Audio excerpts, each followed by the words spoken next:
Now I know what you're thinking. When did James May become a goth?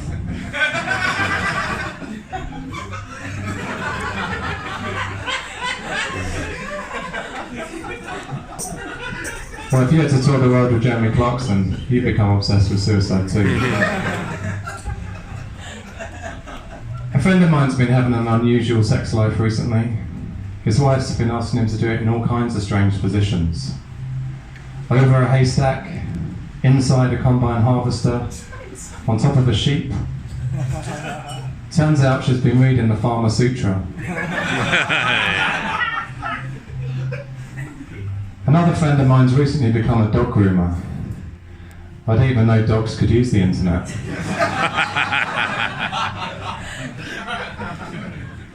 But there he goes, barking sweet nothings over the webcam. So the summer's over now, and already people are looking towards new fads, new ways of abandoning rational individual thought in pursuit of Instagram likes. Stoptober is the latest, where people stop drinking alcohol and start being a bellend. But I'm a man who likes to keep the equilibrium in life. So instead of Stoptober, I start Shottober, where I have a shot of tequila with every pint. Now this approach does become quite tricky during dry January, because not only am I drinking shitloads to maintain the alcohol equilibrium, but I'm also eating entire cows to combat this veganuary nonsense. Which inevitably leads to bedruary, where I'm consigned to a hospital bed for a month.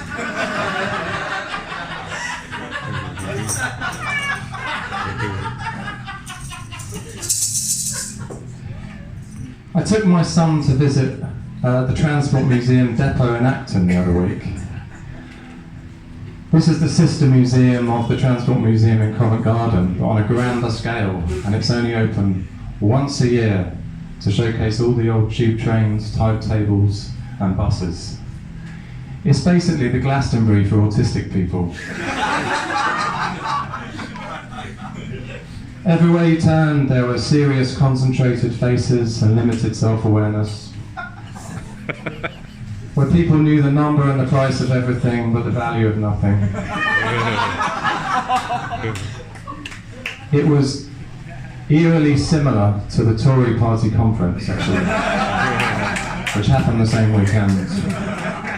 But those bastards don't have an excuse. I came to a depressing about my four-year-old son the other day. Depressing realisation, I should say. He's one of them. I've seen the signs, tried to deny it, but it's true. He's a morning person. There he comes, bounding in at 6 a.m, telling me he loves me. Oh, piss off. And it's odd because I was never like that. Even at 4 years old, I was world weary. Waking up, gazing sadly out the window, thinking, I bet the rusts are soggy again today. Singing Barbara Black Sheep in morning playgroup, thinking, I bet the left will deem this racist in 20 years' time. Guzzling on my mother's breasts in a Freudian frenzy, thinking, I'm 4 years old. This is purely for pleasure now.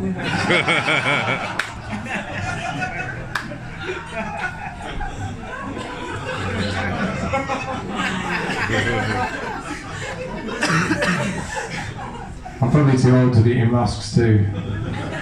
What's the point? So as you probably guessed, I get drunk most days. That's because I'm a property analyst. It's not an exciting job.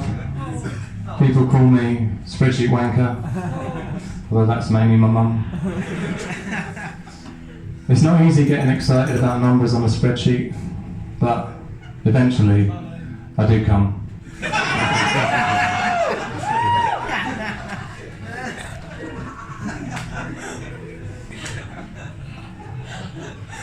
As a property analyst, people ask me, why didn't you predict the crash? And I reply, I did predict the crash. I distinctly remember saying, in the months beforehand, that if the paparazzi keep hounding Princess Diana, something bad is going to happen.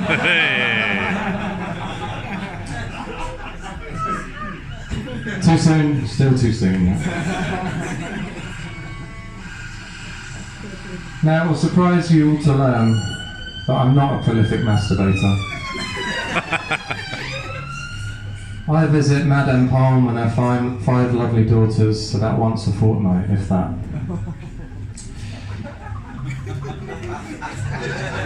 I just can't visualise when I'm drunk. I'm drunk nearly every day.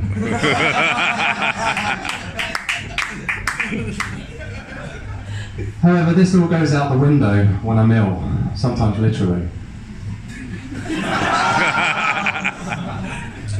I'm not talking leprosy, typhoid ill. I'm talking a heavy cold or a mild fever that makes you bedbound.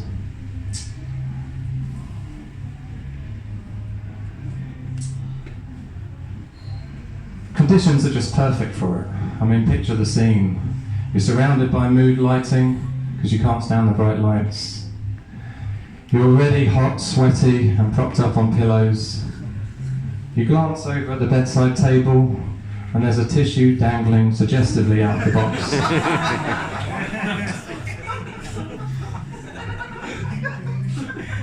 And the way you do it changes too, because being ill not only dulls the senses, it also dulls the morals.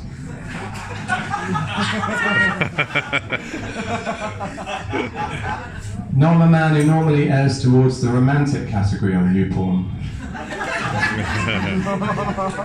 Sometimes a bit of light petting and the odd rogue hand is enough.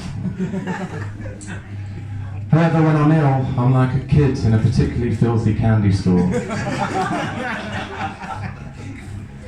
Earlier this year I was ill for 3 straight days. And by the 3rd day I was a bedraggled, sweaty mess. Penis resembling a chili pepper.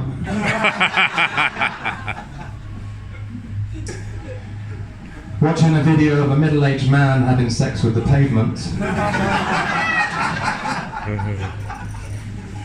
While simultaneously pleasuring a Jack Russell.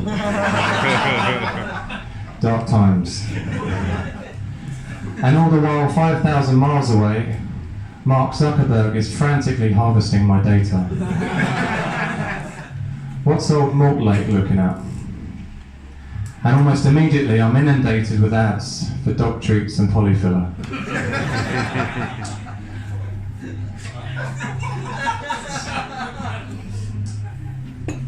Speaking of Mark Mortlake, he actually came up with his idea for Facebook from a trip to Newcastle. He was inspired by an entire community wandering around, liking their own statements. I'm going down the pub, like. Jackets are for puffs, like. They even like their own misfortune. The shipyard's closed and I've lost my job, like.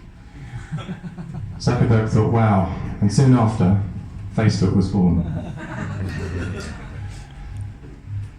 Egg mayonnaise is one of the country's most popular sandwiches, but it's a strange concept when you think about it. I mean, mayonnaise is made of eggs, so it's eggs covered in egg juice. If you want an analogy, it's a bit like me lying on a bed, drenched in my father's semen.